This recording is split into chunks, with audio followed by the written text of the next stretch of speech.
오늘은 나귀를 타고 온 복음, 대체 왜 나를 사랑하세요? 라는 제목으로 하나님 말씀 전하겠습니다. 제가 이제 제목을 정할 때 굉장히 고민을 많이 하는 편인데, 여러분 모르셨겠지만 굉장히 설교를 다 쓴 다음에 나름 고민을 많이 하거든요. 그래서 오늘 이 부제를 정할 때 이 메시지를 어떻게 담으면 좋을까라고 고민하다가 잘 담고 싶은데, 대체 왜 나를 사랑하세요라는 것은 라이트하우스 서울숲 그 이명규 목사님이 최근에 처음으로 첫 책을 출간하셨는데, 책 제목이기도 합니다. 이 책 제목을 제가 따와서 오늘 여기에 담았습니다. 성경에 보면 여러분 에스더 이야기 유명하니까 성경 잘 안 읽으신 분들도 주일학교나 아니면 이 이야기를 많이 들으셨을 거예요. 에스더의 배경은 이스라엘 백성들이 포로로 잡혀간 이야기거든요. 거기서 마이너 소수민족으로 어렵게 살았던 이스라엘 민족이 어떤 한 음모에 의해서 말살되기 직전 모두가 다 죽임을 당하는 위기를 맞게 되어 있는 장면을 그 안에 이렇게 그리고 있습니다. 페르시아 왕이었던 아하수에로 왕, 그리고 그의 왕비가 이스라엘 출신의 에스더라는 사람이었는데, 그때 삼촌이었던 모르드게가 에스더를 찾아가서 부탁을 하죠. 네가 이 왕비의 자리가 있는 것이 이때를 위함이 아니겠느냐.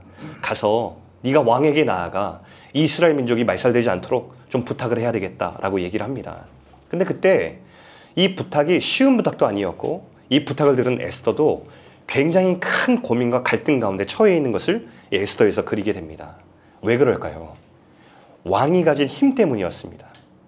그러니까 그때 에스더가 하는 이야기가 뭐냐면, 왜 갈등과 고민에 빠졌냐면, 왕이 누군가 부르지 않았는데 그게 누구든지 간에 먼저 왕에게 나아가면 사형죄에 해당된다는 것이었습니다. 이게 당시 가지고 있는 왕의 힘이었죠. 그래서 에스더가 결국 금식하고 금식 기도를 부탁하고 죽음을 결단하고 나서야 내가 죽으면 죽겠다라고 하고 나서야 왕에게 나아가는 장면이 그려지는 것이죠. 그러니까 여기서 우리가 볼 수 있는 것은 왕이 얼마만큼 힘이 있는 존재인가라는 것을 알 수 있습니다. 이게 왕입니다. 세상에 가진 질서의 왕. 왕은 찾아가지 않습니다. 왕은 부릅니다. 왕은 직접 부르지도 않습니다. 시종에 의해서 누구 불러와라 하면 그 사람이 여기 있는 것입니다. 왕 앞에 사람들은 줄을 섭니다. 아무나 왕을 만날 수도 없습니다. 왕의 선택을 받은 자, 왕의 마음을 움직인 사람, 필요한 사람들에 의해서만 왕에게 나올 수 있는 것이 왕과 이 세상의 사람들 가운데 질서죠. 여러분, 왕이 누군가를 직접 찾아간다는 개념은 없는 것입니다. 이것이 이제 세상의 힘이에요. 자, 이 왕의 개념이 신에게로 가면 어떻게 될까요? 전 동일하다고 생각해요. 그리스 로마 신화 보면 거기에 신들의 전쟁이 나오죠. 왜 전쟁을 할까요? 힘겨루게 하는 겁니다.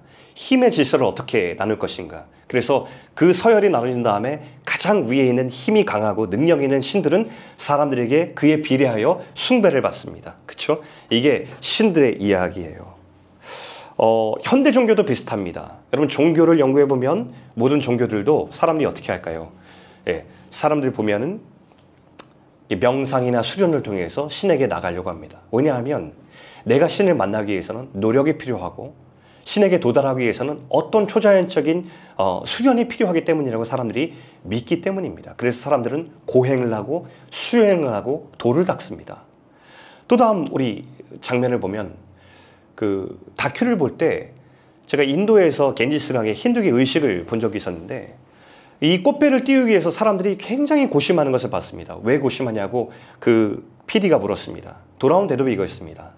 내가 좋은 꽃배를 고르지 못해서 강에 띄우면 혹여나 그 신이 내게 노여워할까봐, 화를 낼까봐 그 마음을 달래려 좋은 꽃을 고르고 있습니다 라고 이렇게 대답하는 것을 들었어요.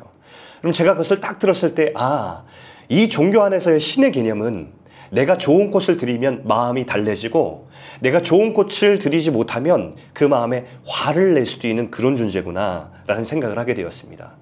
그러니까 아래에 있는 존재가 위에 있는 신을 달래기 위해서는 정성과 노력, 아니면 어떤 것을 드려야만 하는 것이죠. 제가 그 인사동 쌈짓길을 걷다가 하루는 그 끝에 보면, 여러분 아시는지 모르겠지만 쌈짓길 끝에 조계종 본사가 있어요. 거기에 들어가서 제가 이제 탐방차 한번 이렇게 돈 적이 있습니다. 이게 본전에서 기도하는 사람들을 한창 지켜보다가 옆을 딱 돌렸는데 옆 건물에 현수막이 하나 붙어 있는 것입니다. 거기 이제 천도제라고 하는 광고가 붙어 있었어요. 거기에 설명이 간략하게 되어 있었습니다. 천도제를 드리면 이미 죽은 우리 조상들이 극락왕생하고 현세에 있는 우리 후손들에게는 복이 임한다라고 하는 광고였고, 거기에 가격이 적혀 있는데 꽤 큰 목돈이 적혀 있었습니다. 굉장히 비싼 돈이었어요. 자, 그것을 보면서 또 생각이 들었습니다. 아, 극락왕생을 하기 위해서, 그리고 현세의 복을 받기 위해서는 돈을 내야 되고 대가를 치러야 되고, 그리고 어떤 행위를 해서 누군가를 달래고 움직여야 되는구나 라는 생각을 하게 되었어요. 이게 현대 종교의 보편적인 원리인 것 같다는 생각이 들었습니다. 아, 누군가 위에 있는 절대적인 존재의 마음을 움직여서 내가 기대하는 복을 얻는 것, 이것이 이 세상의 왕의 이야기, 신의 이야기입니다.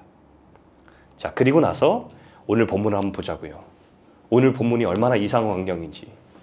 여러분, 종료주의라면은 우리 떠올리는 게 호산나 호산나 하면서 야자나무 술을 꺾어가지고 막 외치는 거. 그래서 때로 주일학교 가면은 종료주일 되면은 우리 2부 활동하는 게 이거 아닙니까? 종료주일 나무 야자수 하나씩 씌워주고서 예수님 이렇게 나귀 타고 하면은 선생님들 하나 시켜가지고 예수님 분장시켜서 나귀 이게 분장시켜서 걸어가게 하고 막 이렇게 외치게 합니다. 여러분, 근데 아이들이 그 의미를 뭔지 잘 알까 모르겠어요. 오늘 본문에서 그것은 환호하고 즐거운 축제의 분위기가 아니라 사실은 이 광경은 되게 슬픈 이야기라는 것을 우리가 염두에 두고 읽을 필요가 있습니다. 예수님이 하나님의 아들이시자 만왕의 왕이신 예수님께서 나귀를 타고 십자가를 지기 위해서 예루살렘을 찾아오시는 장면입니다.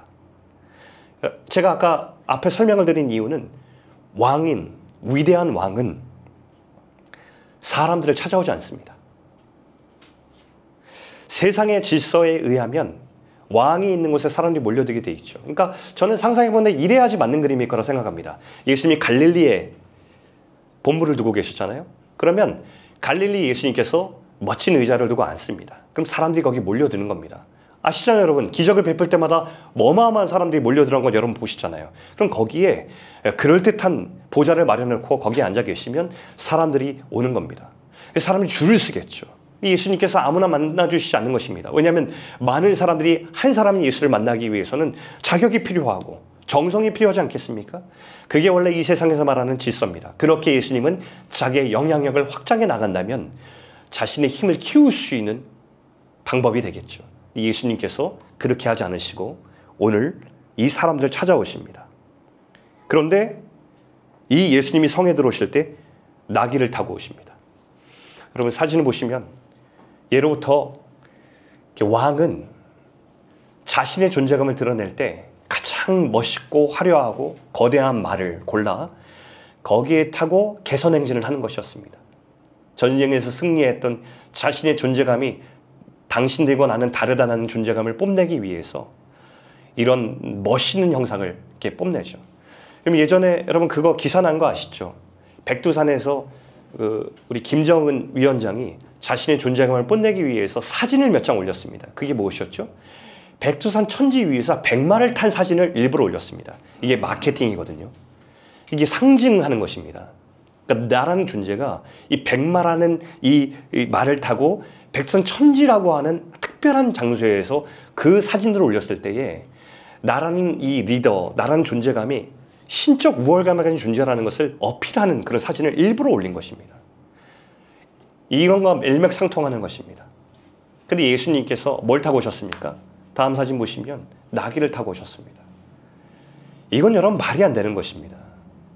만왕의 왕께서 나귀를 타고 사람들을 찾아오신 이야기는 그 스스로가 모욕받고 수모를 받겠다는 것이거든요. 존재감이 아니라 이것은 내 존재를 내려놓겠다는 뜻과 마찬가지입니다. 굉장히 이상해요. 왕은 이런 모습으로 우리를 찾아오지 않습니다. 그리고 여러분 아시죠? 그 장면에 청각적으로는 함성으로 가득 차 있었거든요. 호산나 호산나 다윗의 왕 주여 우리를 구원하소서 막 찬양 소리가 엄청 났거든요. 근데 그 함성이 여러분 진짜 찬양이었겠습니까? 그 함성은 단 일주일 뒤에 저 죄인을 십자가 위에 못 박으소서라고 하는 함성으로 바뀌었습니다. 예수님께서 모르셨을까요? 여러분, 우리는 이것이 하나님께 올라간 찬양인 것 같다, 호산나 막 찬양이다 이렇게 생각했지만 아닙니다. 이것은 예수님께 모욕이었고 예수님이 이 얘기를 듣는 것이 마음에 흡족하지 않으셨습니다. 그럼 누가복음 말씀 보면 뭐라고 적혔는지 아세요? 똑같은 본문에 누가복음만은 이렇게 기록하고 있습니다. 가까이 오셨을 때, 이것은 그 나귀를 타고 오셨을 때예요. 예수님이 예루살렘을 보시고는 그곳을 두고 우셨다, 이렇게 나옵니다. 예수님이 그게 기쁘지 않으셨어요. 나귀를 타고 사람들을 찾아오신 그 예수님은요, 결단하고 오신 거예요. 예수님은 나귀를 타실 수 있는 분이 아니에요. 만왕의 왕이신 예수님은 나귀 따위를 타실 수 없어요. 근데 예수님 나귀를 청하셔서 데리고 오라 그래서 그 위에 오르셨고요. 예수님은 호산나 호산나 그 찬양이 듣기 좋은 소리가 아니었어요. 그것은 예수님께 모욕이었어요. 예수님께서 받고 싶은 찬양이 아니었어요. 근데 그 이야기를 들으시면서 기어이 예루살렘으로 들어오고 계신 것이에요. 여러분, 우리 군중들의 마음을 잠깐 살펴볼까요? 군중들의 마음속에 무엇이 있었을까? 왜 이들은 호산나 호산나를 열광적으로 외쳤을까? 자신들의 기대가 있었기 때문입니다. 각자 안에 마음속 기대. 어떤 사람들은 우리의 정처진 왕이 되어서 우리 식민지의 상황을 구원해 주십시오. 어떤 사람들은 우리의 경제 대통령이 되어 주십시오. 당신이 우리에게 빵 줬을 때 그때 우리는 희열을 느꼈습니다. 우리에게 무상으로 빵을 좀 공급해 주십시오. 어떤 사람들은 우리 질병을 고쳐주는, 우리가 어떤 질병에 걸렸든지 간에 우리를 고쳐주는 의사가 되어 주십시오. 각자 바라는 기대를 가지고 예수님을 열렬히 환영했던 것입니다. 근데 여러분 보십시오. 이 기대에 가득 차 있었을 때 내 기대를 들어줄 예수님으로서는 그들이 열렬히 환영했지만, 근데 곧 일주일 뒤에 자신의 기대와 달라지게 되자 그들은 십자가에 그를 못 박으라고 하는 소리를 외치게 됩니다. 그게 군중이었고, 그게 바꿔 말하면 저와 여러분입니다. 잘 생각해 보세요. 우리는 다 기대하는 바가 있습니다. 예수님이 생각할 때 내가 기대하는 하나님의 모습과 내가 기대하는 왕께 기대한 바가 있습니다. 그 기대와 예수님께 막 연결될 때는 너무 막 이렇게 막 좋아합니다. 주님이 이렇게 해주시겠지. 주님이 나를 이렇게 인도해 주겠지. 그때는 막 찬양이 나오고 막 헌금도 막 하는 게 아깝지 않고 막 좋습니다. 근데 그 기대와 달라질 때에 우리는 불편함을 느끼고 부담감을 느끼고 막 따라가는 것조차가 싫습니다. 요즘 세상에 자신의 죄를 회개하고 고백하는 것은 먼 나라 얘기가 되었습니다. 죄책감을 느끼는 것은 잘못 사는 것입니다. 세상에서 하는 이야기는, 심리학에서 하는 이야기들은 이제 우리가 더 이상 죄책감을 안 느끼는 게 평안이라고 이야기합니다. 성경에서는 말합니다. 우리의 죄는 자기중심성이라고 얘기합니다. 하나님 없어도 괜찮다고 여기는 태도, 하나님 없어도 스스로 내 인생을 잘 살아갈 수 있다고 여기는 마음, 그것이 죄의 본질이라고 성경은 이야기합니다. 자기중심성으로 신앙생활을 하면 우리는 하나님이 액세서리가 됩니다. 잠시 주일에 걸치게 되는, 혹은 내가 어려울 때 내 기대와 맞을 때에만 걸치게 되는 액세서리. 그런데 이 액세서리를 걸다가 내가 처하고 나갈 때, 내가 중심이 되었을 때에 불편하고 부담스러우면 언제든지 떼어낼 수 있는 그런 액세서리. 그것이 하나님이란 존재로 변화된 지 오래된 것 같습니다. 저도 그렇고 여러분도 그렇고 아마 그렇게 되었다는 것을 부인하지 못할 것입니다. 여러분은 언제 예수님이 여러분의 기대에 맞지 않아서 그분이 서운하거나 아니면 그분이 불편하거나 그분과 거리를 두고 싶은 적이 있으셨습니까? 여러분의 기도의 응답이 없을 때, 아니면 여러분과 기대와 다른 예수님 만났을 때 여러분 어떻게 예수님을 대하셨습니까? 오늘 이 군중들은 호산나라고 외쳤다가 단 일주일 만에 십자가에 못 박으라고 예수님이 십자가에 달리게 했습니다.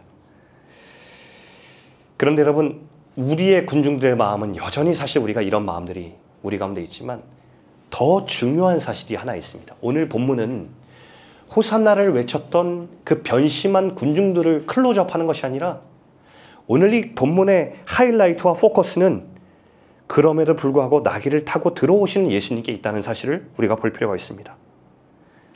그런 군중들에게로, 그렇게 쉽게 변심하는 저와 여러분들을 향해서 그럼에도 불구하고 기어이 그 나귀를 탄 수모스러운 모습을 하고 찾아오시는 예수님께 포커스가 있습니다. 예수님이 십자가에 못 박히시기 위해서 그 자리를 들어오셔요. 여러분, 군중들의 기대가 여러 가지가 있었지만 예수님께서는 아셨어요. 우리에게 진짜 필요한 게 무엇인지. 여러분, 우리가 정말 내 인생에 필요한 것을 잘 알고 있다고 생각하세요? 한번 생각해 보시겠어요? 여러분들은 여러분들 인생에 정말 가장 긴급하게 필요한 것과 여러분들 인생에 가장 소중한 것이 무엇인지를 딱 발견하고 그것을 기대할 수 있다고 자신하십니까? 그냥 당장 내가 바라게 되는 거 말고 나 이거 있으면 좋겠어 라고는 욕심 말고요. 진짜 내 인생을 살려내고 내 인생을 정말 행복하게 만들 수 있는 것이 무엇인지 여러분 딱 집어낼 수 있다고 자신하십니까? 오늘 군중들이 외친 호산나를 외치면서 바랬던 기대들이 있지만 예수님께서는 그 소리를 뒤로하고 정말 이들에게 필요한 것을 향해서 걸어가십니다. 그게 뭡니까? 십자가였습니다. 군중들은 몰랐어요. 그들이 죄로 인해서 죽어가는 존재인지 무엇이 그들을 살릴 수 있는 것인지 몰랐습니다. 그들을 살릴 수 있는 유일한 방법인지 무엇인지 몰랐습니다. 그런데 하나님의 아들 예수께서는 알고 계셨습니다. 그러니 나귀를 타고 십자가의 길로 걸어가고 있었고 결국 그는 기어이 누구도 인정해주지 않았지만 그 십자가의 길 끝에 가서 달려 죽으셨습니다. 도대체 여러분, 어떤 신이, 어떤 세상의 이야기가 자신에게 정성을 들이지도 않았고 자기의 마음에 드는 행동을 하지도 않았고 자기에게 도달할 조건을 갖지도 못한 탈락자들을 향해서 자기 목숨을 걸고 아주 초라한 수모를 당하면서 찾아오신다는 말이에요. 근데 여러분, 이게 복음입니다. 이 세상 어디에서도 들을 수 없는 이야기, 어떤 종교에도 없는 이야기, 사람이 자기 지혜로 상상하거나 만들어낼 수 없는 이야기가 바로 이 복음입니다. 복음은 그저 좋은 이야기가 아니에요. 아, 예수 믿으면 천국 가는구나. 아, 예수 믿으면 우리에게 원하는 것을 주는구나. 예수 믿으면 꽃길 걷는구나. 라고 하는 이야기가 아니라 우리를 깜짝 놀라게 하고 정신을 들게 만드는 이야기입니다. 구멍난 우리 가슴을 채우고 우리의 허물을 충만하게 하고 공허한 우리 인생을 의미 있게 만들고 그냥 떠다니는 표류하던 인생을 다시 항해할 수 있는 힘으로 만들어주는 것이 그게 복음입니다. 오늘 이 낙이 타신 예수는 우리에게 말씀합니다. 내가 너를 이만큼 사랑해. 네가 어디로 가든지 네가 어디로 떠나 있든지 간에 네가 아직 날 모르고 내게 헛된 기대를 할지 몰라도 나는 그래도 너를 사랑한다. 나는 이 나귀를 타고 네가 있는 곳까지 나는 초라해지고 수모를 당하더라도 난 끝까지 너의 인생을 찾아간다. 나는 오늘도 내일도 영원까지 너를 찾아갈 거다. 넌 내게 보석보다 귀하다. 내 생명보다 귀하다. 내 사랑하는 아들아, 내 사랑하는 딸아, 내가 너를 이렇게 사랑한다 라고 말씀하시는 것이 오늘 마태복음 본문에 기록된 나귀를 타고 오신 예수님께서 저와 여러분에게 하시는 말씀입니다. 제가 청년 사역을 할 때부터 알게 된 선교사님이 한 분 계십니다. 유명한 분이 아니에요. 여러분들은 모르실 분입니다. 제가 청년들을 단기 선교 데리고 가다가 이제 이분 선교사님이 계신 곳에 오랫동안 갔기 때문에 한번 가게 되면 2주일을 이 선교사님과 함께 먹고 자고 하기 때문에 서로 굉장히 친밀한 관계가 되었습니다. 근데 이분 참 독특한 분이었습니다. 저보다 나이가 20살가량 많으신 선배님이시기도 하고 어른이기도 하지만 선교사회에서 잔뼈가 엄청 굵으신 분이에요. 그러니까 선교사로서도 연륜이 뛰어나신 분이고 그곳 선교사회에서도 가장 어른 중에 한 분이셨습니다. 그러니까 이분은 선교 경험도 뛰어나고 저보다 나이도 많기 때문에 거리감이 있어야 됩니다. 여러분 그거 아시죠? 힘의 차이가 크면 거리감이 있어요. 그러니까 저보다 나이로 위에 있죠? 경험으로 우위가 있잖아요. 그럼 이런 보통 거리감이 크게 느껴져야 돼 다행입니다. 제 당연한 겁니다. 근데 그 거리감이 없다는 것이 신기했어요. 저를 친구처럼 대해주셨어요.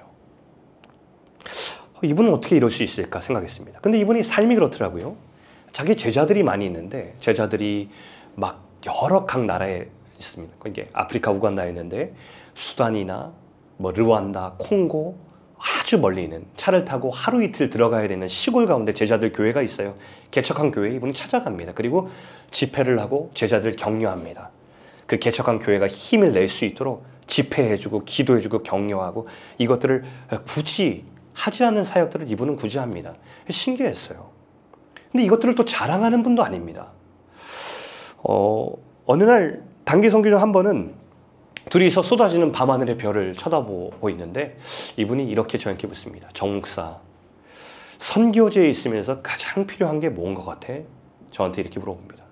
제가 곰곰이 생각하고 있었어요. 이분은 뭐라고 대답할까? 이분이 뭐 이렇게 얘기합니다. 사람들은 돈인지 알아. 그런데 가장 필요한 것은 진짜 진심 어린 기도야. 이렇게 얘기합니다. 제가 그동안 들어왔던 말과는 조금 다른 말이었습니다. 근데 진심이었습니다. 왜냐하면 이분이 그 이후로 사역할 때마다 중요한 이벤트를 앞두고 나서 저한테 계속해서 기도 부탁을 해오셨습니다. 그게 변함이 없었어요. 한 번은 한국에 나와서 큰 교회에서 집회를 할 기회가 있었습니다. 이분이 좋은 기회를 얻었기 때문에 저는 이분의 이야기를 많이 알고 있었기 때문에 간증을 하시면 사람들의 마음을 정말 크게 움직일 만한 이야기들을 갖고 계셨기 때문에 저도 은혜 받을 것을 기대하고 있었어요. 그런데 의아하게도 이 선교사님께서는 자기의 경험담이나 그런 이벤트들에 대한 이야기를 전혀 하지 않으시고 앞으로 내가 만나고 사역할 사람들이 얼마나 귀한 사람들인지 어떤 기도 제목이 필요한지를 간단하게 이야기하고 내려오시더라고요. 제가 이걸 보면서 좀 생각했습니다. 왜 그러셨을까? 그 이야기를 했으면 이분에게 힘이 생겼을 텐데. 그런데 생각해 보니까 이런 생각했어요. 아, 이게 바로 그분이 세상과 다른 힘을 만나려는 비결이구나라는 생각했어요. 제가 이제 아내와 예전에 그런 얘기를 했거든요. 이분 만나면서 만나고 돌아오는 길에 그분의 표정에 대해서 얘기한 적이 있어요. 아내와 저랑 이런 의아함을 나눴습니다. 어떻게 저분은 저 연세에 복음을 이야기하면서 저렇게 두 눈이 반짝거릴 수 있지? 어떻게 저 연세에 저 사역의 마지막에 사역을 이야기하고 영혼을 얘기하면서 저렇게 가슴을 여전히 뛰면서 신나할 수 있는 것을 진심으로 보여줄 수 있지? 라는 이야기를 한 적이 있는데 역설적이게도 저는 바로 이것이 그분의 세상의 질서와 다른 힘이라고 생각했어요. 예수님을 진실되게 따라가는 낮고 조용한 걸음 속에 나타나는 힘이라고 생각했습니다. 사랑하는 여러분, 오늘 말씀은 낙이 타고 찾아오신 예수님을 보여주고 있어요. 왕에게 어울리는 모습이 아니고 세상의 질서에서 벗어난 그런 그림을 우리에게 보여주고 있어요. 복음을 마주한 사람들에게서는 바로 이 예수님을 닮아가는 변화가 일어날 것 같아요. 곁에서 굳이 견뎌줄 이유가 없는데 그래도 기다려주고, 무시하고 지나칠 수 있는데 잠깐 주저하면서 저 사람에게 같이 멈추어서 말을 걸어주고, 내가 힘으로 제압하고 눌러버리면 그만인데 그 힘을 막 키워내려고 하는 욕망보다도 힘 대신 다른 방법을 찾아서 그를 진심으로 대해주려고 하는 것. 세상은 우리에게 당연하고 익숙한 이야기를 따라가라고 이야기하지만 거기서 벗어나 예수님을 따라가는 생각을 하기 시작하는 것이 사실 이 복음을 만났을 때 우리에게 시작되는 이야기가 아닌가 싶습니다.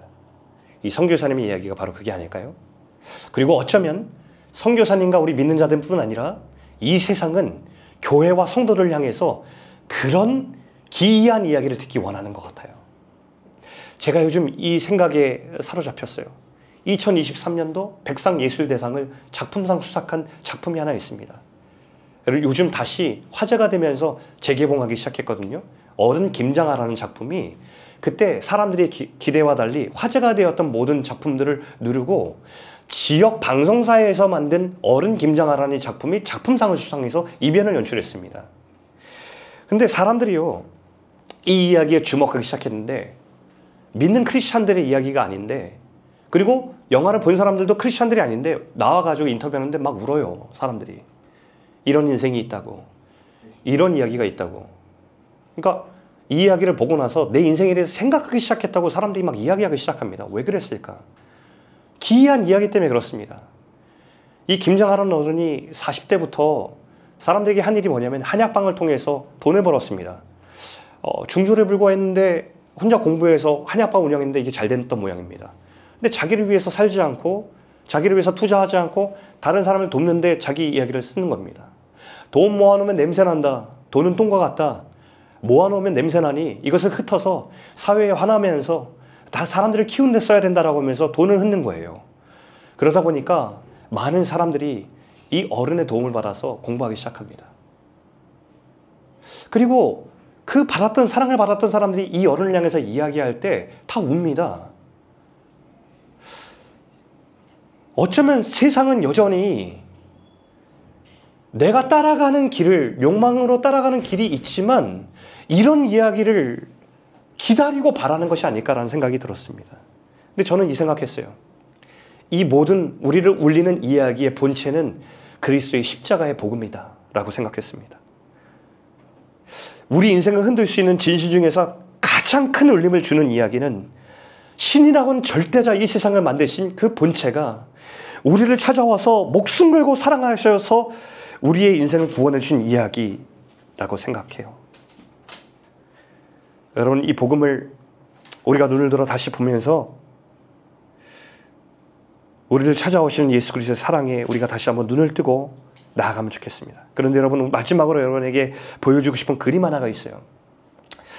이 본문에 보면 예수님께서 나귀를 데리고 오라고 할 때요, 우리가 이제 놓치고 지나가는 경우가 있는데 나귀와 나귀 새끼를 가지고 오라고 했습니다. 나귀는 예수님께서 겉옷을 깔고 앉으셨을 거예요. 근데 그 나귀 옆에는 뭐가 있었냐면요, 나귀 새끼가 있었습니다. 어린 아기 나귀 새끼가 그 옆을 따라오는 그림입니다. 저는 이렇게 상상해 봤어요. 저 나귀 새끼는 왜 같이 데리고 왔을까? 왜 예수님께서 그 초라한 나귀를 타고 입성하는 그 장면에서, 복음을 소개하는 장면에서 왜 그 곁에 나귀를 따라오는 나귀 새끼가 필요했을까? 저희 상상에는 이렇게 느껴졌어요. 예수님께서 예수님과 함께 걸을 누군가를 부르고 있는 자리가 아닐까라는 생각이 들었어요. 저는 그게 바로 예수님을 따르길 원하는, 복음을 만난 사람들의 성도, 그리고 예수님을 따르길 원하는 우리 공동체, 교회라는 생각이 들었거든요. 예수님께서 우리를 날마다 나귀 타고 찾아오십니다. 그리고 예수님께서는 우리에게 그 자리에 또 초청하십니다. 이 자리에 앉아서 같이 예수님처럼 우리가 나귀 새끼를 타고 찾아갈 자리가 어디인지, 우리를 오늘은 예수님과 함께 어디로 주님이 부르신 자리로 갈지, 작은 것이라도 조금씩 생각하면서 나아가는 것이 우리의 몫이 아닐까 생각합니다. 여러분, 우리 솔직하게 인정하죠. 우리가 세상에 나가서 우리 가정에 돌아가고 사회에 나가면 우리 그렇게 별 볼 일 없는 사람들 아니겠습니까? 우리가 특별한 사람들 아닙니다. 그리고 매번 실패하는 사람입니다. 그런데 여러분, 한 가지는 분명히 해야 되겠습니다. 그렇다고 해서 우리도 세상과 다를 바 없어, 교회라고 뭐 별 볼 일 있겠어? 라고 그렇게 하고 단념하는 공동체는 아닙니다. 우리가 교회를 이룬다는 것은 그럼에도 불구하고 날마다 이곳에서 예수의 이야기를 듣고 예수의 사랑을 경험하면서 오늘 우리 작은 한 걸음을 걷겠다. 내가 혼자서 살아보니 잘 안 되던데 우리 공동체라도 모여서 우리 이것들을 같이 연습하며 한 걸음씩 걸어보자라고 고백하기 위한 존재가 우리 교회입니다. 우리 여기 모인 송 공동체가 그렇게 예수님을 위해서 한 걸음씩 다가가는 공동체 되기를 주의 이름으로 축원합니다.